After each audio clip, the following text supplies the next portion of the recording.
समय था 1660 के दशक का। एक 6 साल का बच्चा अपने पिता के साथ जंगल गया था।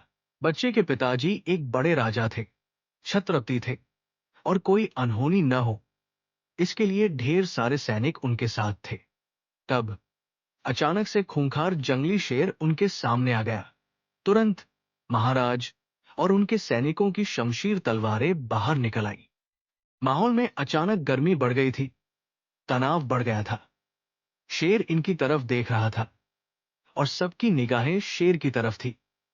तलवारों की भी ताज्जुब की बात यह थी कि शेर देखकर उस 6 साल के बच्चे के कदम 1 इंच भी पीछे नहीं हटे। इस 6 साल के बच्चे ने अपने पिताजी से कहा, पिताजी, डरने की कोई जरूरत नहीं। ये शेर भी हमारी तरह ही जंगल का राजा है।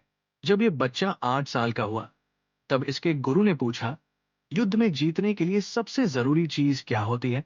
बच्चे ने जवाब दिया, रणनीति और अनुशासन।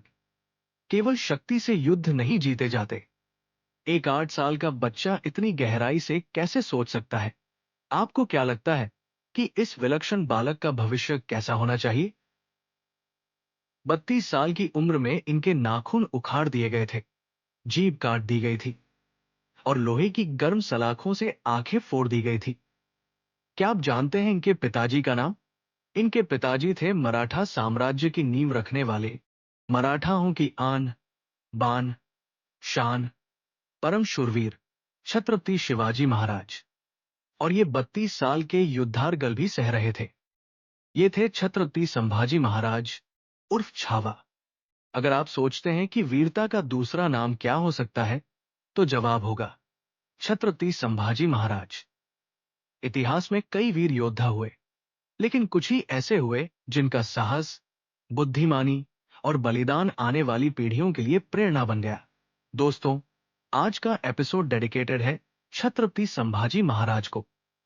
आज के एपिसोड में हम जानेंगे संभाजी महाराज कौन थे, कैसे इन्होंने मुगलों को अपने जीते जी नकोचने छपवा दिए, कैसे इन्होंने पुर्तगालियों सिद्धियों से लोहा लिया, किसने इन्हें धोखा दिया, कैसे ये औरंगजेब की हिरासत में आ गए और कैसे इनका बलिदान अमर हो गया। आप देख रहे हैं द फोर्थ डायमेंशन। मेरा नाम है अमृत। क्या आपको पता है पुरंदर का किला कहाँ है? पुरंदर का किला महाराष्ट्र के पुणे जिले में पड़ता है। ये एक पहाड़ पर बनाया गया है। ये किला पश्चिमी घाट में समुद्र तल से 1374 मीटर की ऊंचाई पर है और पुणे से 50 किलोमीटर दक्षिण पूर्व में सिचुएटेड है। ये किला 14वीं शताब्दी में बीजापुर और अहमदनगर सल्तनत के राजाओं के अधीन था। 1596 ईस्वी में अहमदनगर सल्तनत के बहादुर शाह ने छत्रपति शिवाजी महाराज के दादा मालोजी राजे भोसले को पुणे और सुपा का क्षेत्र प्रदान किया था और पुरंदर किला इस क्षेत्र में शामिल था। फिर बाद में 1656 में छत्रपति शिवाजी महाराज ने इस किले पर अपना अधिकार कर लिया था। हम पुरंदर के किले की बात इसलिए कर रहे हैं क्योंकि संभाजी महाराज का जन्म इसी किले में 14 मई 1657 ईस्वी को हुआ था।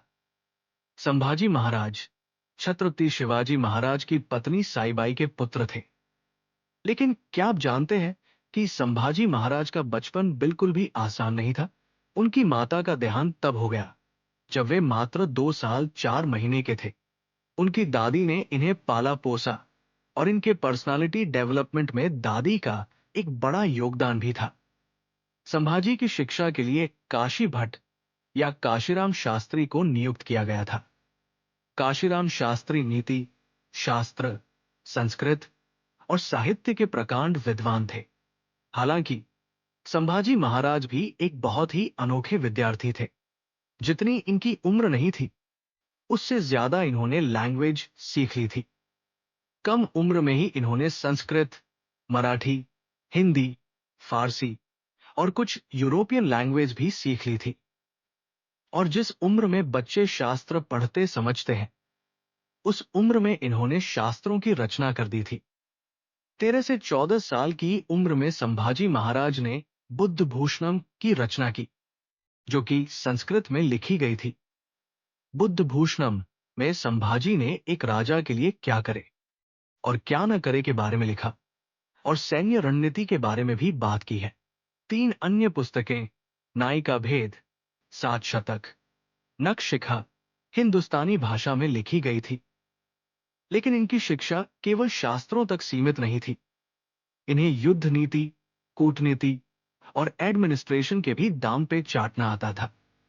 यानी संभाजी शस्त्र और शास्त्र के एक अद्भुत कॉम्बिनेशन थे। ऐसा होना वाकई में रेयर था।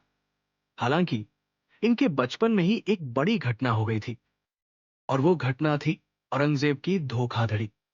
एक समय ऐसा आया था जब मुगल बादशाह औरंगजेब छत्रपति शिवाजी महाराज की बढ़ती शक्ति से इतना डर गया था कि शिवाजी को हराने के लिए 12,000 सैनिकों की सेना को जंग के लिए उतार दिया था। इस सेना की कमान जयसिंह के हाथों में थी। ये कहलाया पुरंदर का युद्ध, या 1665 में लड़ा गया था। जयसिंह ने भी हर तरीके से छत्रपति शिवाजी महाराज को हराने की ठान ली थी। जयसिंह ने छत्रपति शिवाजी महाराज के सपोर्ट सिस्टम को तोड़ने के लिए, यानी उन्हें अलग थलग करने के लिए, एक प्लान बनाया ताकि उनकी शक्ति कम हो जाए। इसके लिए जयसिंह ने कुछ मराठा सरदारों को अपने साथ शामिल होने के लिए भी मना लिया। इसके बाद जयसिंह ने पुरंदर के किले की घेराबंदी कर दी। 1665 में छत्रपति शिवाजी महाराज एक संधि के लिए मांग गए। इसे पुरंदर की संधि कहा गया। इस संधि के अनुसार मराठों को 36 किलो में से 23 मुगलों को सौंपने की बात और काफी धनराशि देने की बात तय हुई। संधि की दूसरी शर्त यह थी कि अब छत्रपति शिवाजी महाराज मुगलों के अभियान में मुगलों की मदद भी करेंगे। संधि की एक शर्त यह भी थी कि संभाजी को मुगल सेना की तरफ से लड़ना होगा। इन्हें 5,000 का मनसबदार बनाया गया था। इन सब के अलावा छत्रपति शिवाजी महाराज को औरंगजेब से आगरा में मिलने के लिए भी बुलाया गया था। छत्रपति शिवाजी महाराज संभाजी को लेकर ही आगरा गए।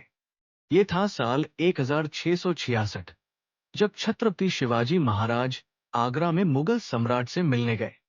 तब औरंगजेब ने उनका अपमान कर दिया और वे मुगल दरबार से बाहर आ गए। मुगल साम्राज्य के शासक औरंगजेब को ये नागवार गुजरा और इसने छत्रपति शिवाजी महाराज और संभाजी दोनों को बंदी बना लिया। कहा जाता है कि इनके शरीर के टुकड़े टुकड़े करके नदी में बहा दिया गया था।